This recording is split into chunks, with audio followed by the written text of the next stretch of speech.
What is going on, guys? Welcome back to another video. I hope you're having an amazing day. In today's video, we are going to be taking a look at a broken version of Samsung's Experience 1 UI on your Pocophone F1. So again, guys, just don't get your hopes up. This is nothing that you can actually use as a daily driver or nothing that will actually progress in development.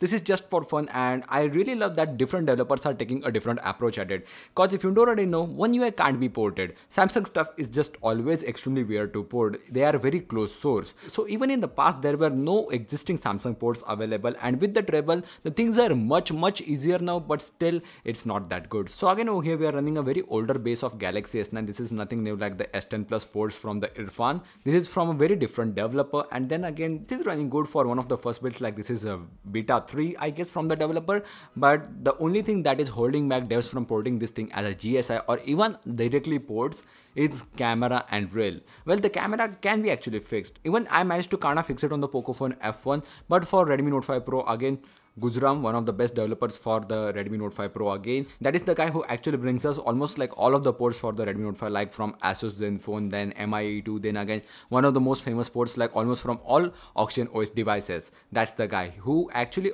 almost fixed the brightness on the One UI and then again the camera from the Redmi Note 5 Pro. If you want to check that review, please press the I button over here. But if you want to check this ROM for the Pocophone F1, links in the description, you can try it yourself. I won't be actually showing any kind of installation videos for this thing because it's not that helpful, and then again I just don't want you guys to just break your phones because this is only for testing, a very bare bones ROM. Like it doesn't even have most of the apps, like not even the gallery or calculator. Yep, calculator is also not over here. So again, this is just for testing, like brightness and everything is just broken over here. If you're wondering how you can see the screen is of Darker Pro, this is the app I'm using to just control the brightness slightly. Like you can't actually control the brightness, it's just completely broken. So it kind of applies a gradient over the screen. That's why you guys can actually look at the screen right now, but status bar is just completely gone. So again, taking a look at over here, you get like this One UI.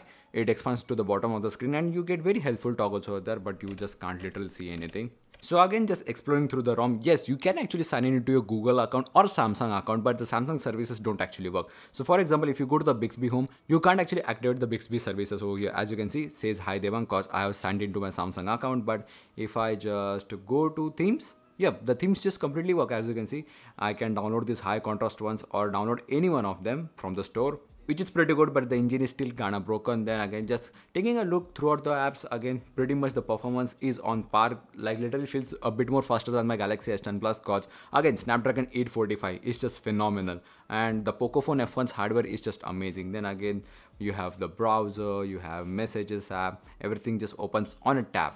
Like even the clock, it's a very nice app. Like you can literally just set the alarm and it will tell you how much time is remaining. But then again, if you just don't know the uses of One UI, it's basically made for one hand. As you can see, I can literally hide it right over there. You have world clock, stopwatch, swipe UI has been just completely gone as like the earlier Samsung experience. But let's just go through more apps. You have calculator, settings, calendar.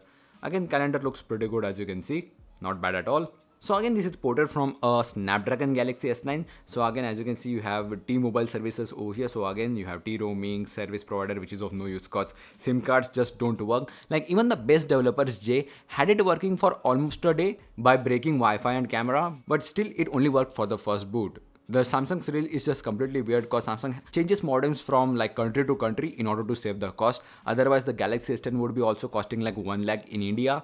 So again, just going down, you have sounds. Again, in sound, vibration is just completely broken. So you have mute and sound working, which is actually great.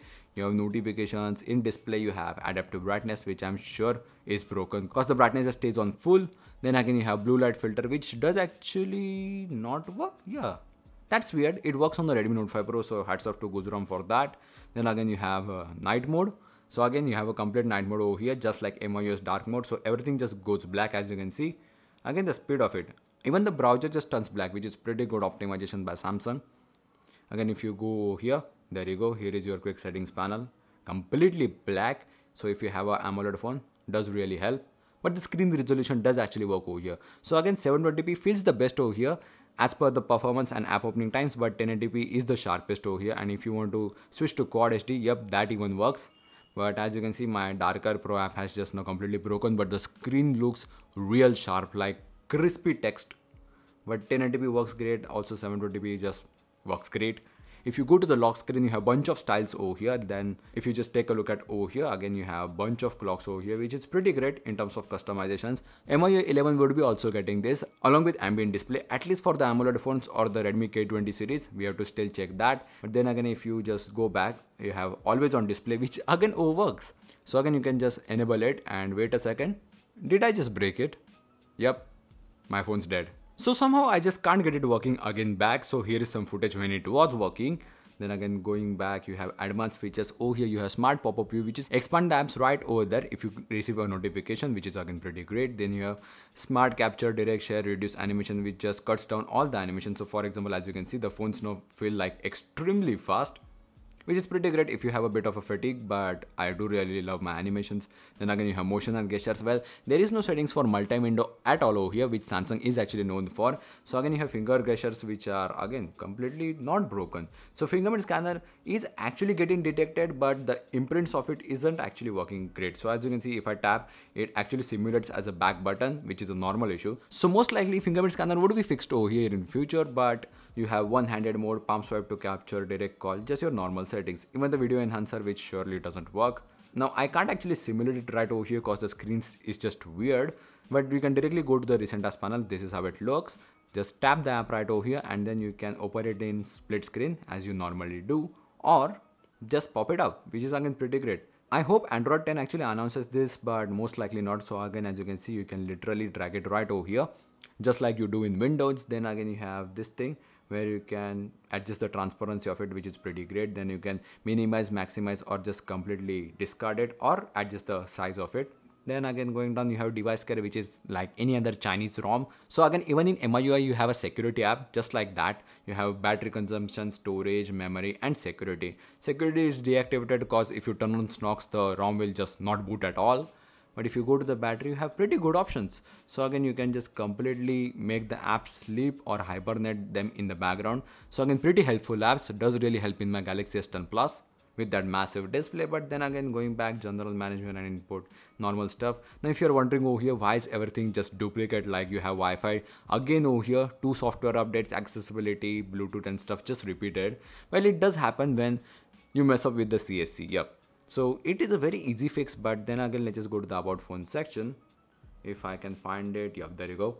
You have 1 year version 1.0, which is now considered to be old because S10 Plus directly runs on the 1.1, still has a bit lesser features than the newer A series models like the A50 or A70, but then again you have Android version 9, the latest and the greatest, at least till yet, cause One UI running on Android Q would be like next year. So again guys, thanks for watching. That's pretty much it for the broken One UI review on the Pocophone F1. And yes guys, OnePlus 7 Pro ROM is coming sooner than you expect cause new developers are working on it. The previous developers have just completely gave it up cause some idiot said that it's actually illegal to port OEM GSS, which to some extent is actually true, but still, yeah. So guys, thanks for watching. See you in the next one. Peace. Also drop a like, that would really help.